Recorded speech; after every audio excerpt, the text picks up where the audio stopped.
What is happening, everybody? This is Cody, aka DFS Prodigy. I'm watching the Texas and Ohio State game. It's an early look, but we have football coming up for September 4th. I'm working a ton this upcoming week, so that's why I want to go ahead and get this video out.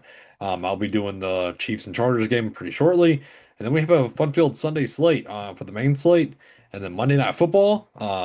But yeah, we had Thursday night. This is going to be the Thursday night slate, the Cowboys versus Eagles. I have biased a little bit, but it's the bias is not. I mean, there's no point in having a bias. I mean, look, here's the screen. Micah Parsons traded to the Packers. I mean, what this is a poverty franchise, just like the Dallas Mavericks. I mean, what can I say? Things just are not looking up. So we'll see what happens. The spread is Philadelphia, 7.5 point favorites, 47 over and under. If I look up, I'm watching, like I said, the Texas and Ohio State game. Texas has scored at 7:14 with 3 minutes left to go. The depth chart for the Cowboys is up. The Eagles depth chart, we have a little bit of news. But yeah, this is the DraftKings slate. We were 5 days away. Again, this is kind of early, so if injuries do happen, just be wary. But again, the messages still can be sent. So, um, before we start, I'd like more for me. That helps me out a y'all know. It apparently helps out the YouTube algorithm. Goodness, I'm already messing up some words.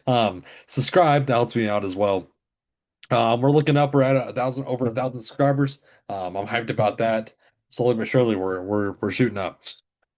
So, yeah, let's start it off with Dallas. CeeDee Lamb 10-8. So the price tag for CeeDee Lamb, it's high. I mean, if we're looking at overall, you have Hurts and you have Barkley just a slightly above him. But at 10-8, it's hard to not. I mean, what does George Pickens add into the mix? Um, does that affect CeeDee Lamb a ton? Does that affect his usage rate? Is that going to open him up more? We have a lot to figure out in this first game. Um, because if we look at the depth chart, we have Lamb, Pickens, and then Tolbert. Um, if we're looking at Tolbert, 3-4, you also can't cat out Turpin. Um, so I don't mind possibly getting to some Turpin as well, because if we look, don't trust these depth charts by the way sometimes, but still, Tur Turpin at 2.8 is viable because if he's also going to return punts, we know that usage is there. So Turpin, I don't mind as a long field threat, as a pure punt. If we look back at last year, he had the upside. I mean, he saw targets. Um, he had some games where it popped off and it looked great. Some other games it was a dud. And it wasn't working for you. But again, at 2.8, if we look at the slate as an overhaul, um, you're going to be priced next to AJ Dillon, Dotson, Calvin Kara, yeah, Marshall, who's not even on the team anymore. Um, yeah, it's a lot of pricing that is going to be interesting. So again, Turpin, I think I wouldn't mind taking a stab at as a value. And then going to Dak Prescott, it's going to be a tough week one. It's going to be a tough week one against this Philly defense. Do I want to play double quarterback with Hurts? I mean, you're gonna have to figure out a way to fit in all of your guys. Um, it's hard to play a Dak right now. And then so the running back situation that we need to figure out. Javonte Williams is allegedly the RB1. If that is true, 5.4 is not a bad price tag for Javonte Williams if he's going to get the bulk of the carries. Ferguson 5.2 is not a bad price tag as well. I'm not really getting to Jaden Blue. I'm not really getting to Miles Sanders either. But if they both, we need to watch the news because if one of them can't go, this is going to be a dicey backfield. Really dicey. Because Deuce Vaughn, they would say they cut him. Yeah. Moffitt's on the IR. Somebody's going to have to suit up, one of these guys. I'm about to say Malik Davis. I mean, he signed to the practice squad. But anyways, I think one of them will suit up, of course, though. But say I wouldn't. I imagine Jaden Blue should play. So if he's in 5,000 and Miles Sanders is out, maybe, maybe. So we need to watch the news on that because that could be dicey. That could be dicey. Aubrey 4-8 automatic. I wouldn't mind throwing him into a lineup or two. I'm not playing the Cowboys defense. Tolbert 3-6 is a nice price tag. Again, but you have Turpin right there for the slightly cheaper at 2-8.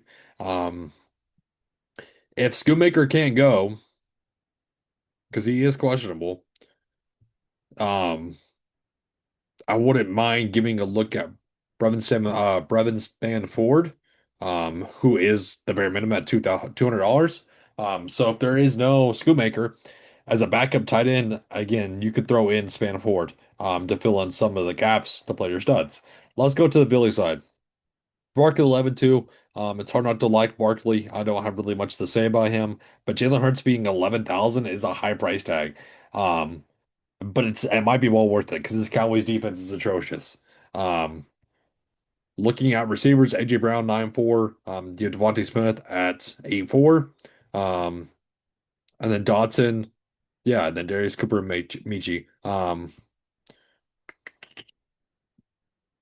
So if we look at the receivers, well, let's just do this. So AJ Brown 9-4, Smith is 8-4, Michi's only 3-8, Dotson 3-2. Marshall's not on the team anymore. Keep that in mind. Darius Cooper made the 50-man or 53-man squad at $200. He may be a look for only 200 bucks.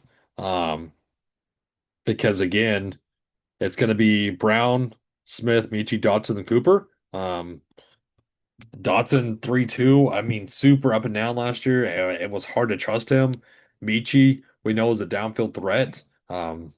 Is he ready to be the number three receiver? That he might be at 3-8. So again, that's a cheap look as well. Um, we'll go to running back in a second. Tight end Goddard is questionable. Again, I would take that with a grain of salt. He should be able to suit up. Um, but Alcantara is 200, 2-4. Um, Goddard's a high price. I mean, these guys are all high priced.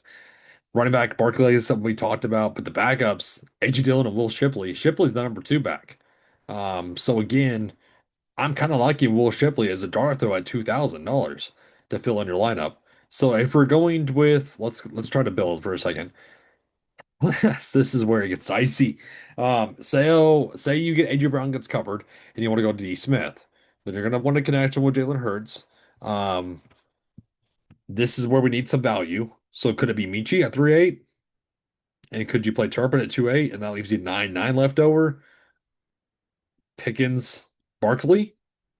I mean, we're telling the story of it's going to be a Philly onslaught, and then Turpin maybe in the backfield. I mean, so what if you don't want Turpin? That leaves you 3 or 4 left over, to get you a Tolbert or a Dotson. There you go. So you could go that route, or even Shipley at 2,000 is cheap.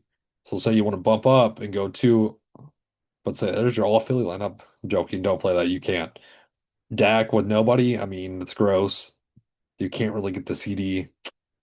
There's going to be multiple ways around this, but this is going to be a fun slate. I can't wait. So, I'm going to finish up watching the game up here. Again, this is going to be a tight slate, I think, because you have your values, and Shipley and Turpin and Michi, and then of course, you have your mid-range guys like Ferguson, Javonte Williams. But do you want to play Javonte Williams against this Philly run defense? Not really. Because again, I don't trust what this run defense or what this run offense is going to be. This could be a sloppy game. We've seen it before, time and time again. This is the first week. It's going to be a massive, massive game. But again, thank you for tuning in. It's a great safe rest of night, everybody. Have a good one.